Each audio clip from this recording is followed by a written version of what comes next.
नमस्कार, शुद्ध शाकाहारी मेजवानीमध्ये आपले स्वागत आहे। आज मी तुमच्यासाठी उन्हाळी वाळवणातील सरगुंडे ही रेसिपी घेऊन आलेली आहे। सरगुंडे बनवण्यासाठी मी 1 कप रवा घेतलेला आहे आणि 1 कप ओलवलेल्या गव्हाचं पीठ घेतलेलं आहे।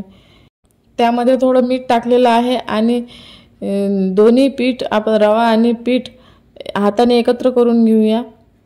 आता त्यामध्ये थोडं थोडं पाणी टाकून पीठ छान मळून घेऊया। पीठ हे जास्त कडक नको आणि जास्त पातळ पण नको, असं घट्टसर पीठ भिजवलं गेलं पाहिजे। आपल्या शेवड्याला जसं आपण पीठ भिजवतो त्याप्रमाणे हे पीठ भिजवलं गेलं पाहिजे। छान दोन्ही हाताने लांबवल्याने हे पीठ लांबले पाहिजे। त्याला छान असं जेवढं लांबवलं जाईल तेवढं छान लांबल्या जाते, त्यामुळे सरगुंडे आपले छान येतील। छान उंडात मळून घेऊया। आता उंडा छान मळून झालेला आहे। आता थोडं थोडं पाणी टाकून आणखी त्याला छान मळून घेऊया आणि तो उंडा छान नरम झाला पाहिजे व लांबला पाहिजे। त्यासाठी जास्तीत जास्त खूप वेळपर्यंत आपण त्या उंड्याला मळून घेऊया। चांगले मळले की उंडा आपला छान लांबवला जातो आणि त्याचे सरगुंडे पण छान येतात। तर आता मी उंड्याला थोडंसं पाणी लावलेलं आहे। आपला उंडा छान झालेला आहे। आता पाणी लावून आपण त्याला 1-2 तास झाकून ठेवू शकतो, त्यामुळे तो रवा त्यामध्ये पिठामध्ये छान मुरतो आणि आपले सरगुंडे लांबतील। तर आता 2 तासानंतर मी आणखी एकदा उंडा छान मळून घेते व लांबवते। तुम्ही बघू शकता मी छान असा उंडा चोडून घेतलेला आहे, मळून घेतलेला आहे, त्याला असं लांबून घेतलेलं आहे, त्यामुळे आपले सरगुंडे असे छान लांबतील। आता मी इथे सर घेतलेले आहे। सरगुंडे बनवायला सर खूप महत्त्वाचे आहे। या सरांमुळेच आपण या सरांवरच सरगुंडे गुंडाळले जातात। या सरांना सर्व तूप लावून घेतलेले आहे। तुम्ही तेल पण लावू शकता तुमच्या इच्छेनुसार।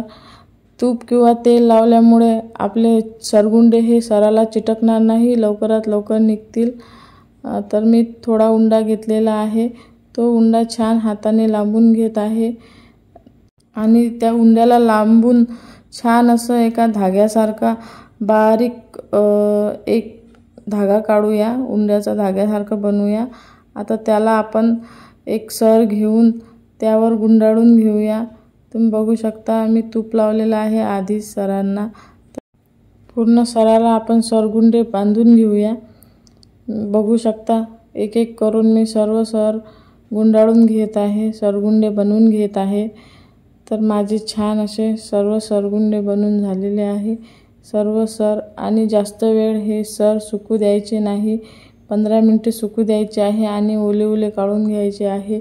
नाहीतर ते जास्त वेळ जर आपण सराला सरगुंडे ठेवले तर सरगुंडे आपले चिकटून जातील, कडक होऊन जातील, निघणार नाही। कडक झाल्यानंतर सर तुटतात पण आपले सरगुंडे असे छान निघत नाही। तुम्ही बघू शकता माझे सर्व सरगुंडे छान तयार झालेले आहे। आता मी एक एक सर तुम्हाला काढून दाखवते कशा प्रकारे काढते। तर एक सर घ्यायचा आणि हळूहळू हाताने सर्व सरगुंडे आपले काढून घ्यायचे। सरगुंडे ओलसर असले तेव्हाच काढून घ्यायचे असतात।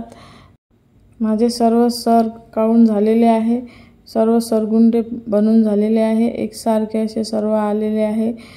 आपला उंडा जर छान मळला गेला तर आपले सरगुंडेही छान येतात, एकसारखे येतात, एकसारखे बांधले जातात।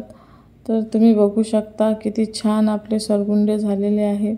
तर आता मी तुम्हाला सरगुंडे उकळून दाखवते, ते सरगुंडे कसे खायचे ते दाखवते।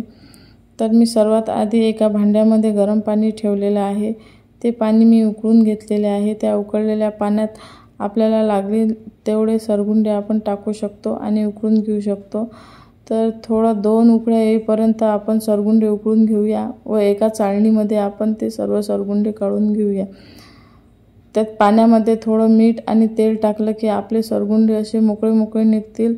2च उकळ्या घ्यायच्या आहे, जास्त उकळल्यास ते एकमेकांना चिटकतील। तुम्ही बघू शकता आपले सरगुंडे किती छान उकळले गेलेले आहे। आता हे सरगुंडे आपल्याला रसासोबत खाल्ल्या जातात आमरससोबत किंवा आंब्याच्या रसासोबत कशासोबतही सरगुंडे खाल्ले जातात, खूप छान लागतात। उन्हाळ्यामध्येच हे सरगुंडे खाल्ले जातात, रसासोबतच सरगुंड्याची चव छान अशी लागते। किंवा लहान मुलांना मॅगी न बनवता मॅगीसारखे सरगुंडे बनवून दिले तर मुले खूप आवडीने खातील। माझ्या चॅनलला लाईक, शेअर, सबस्क्राईब करा। धन्यवाद।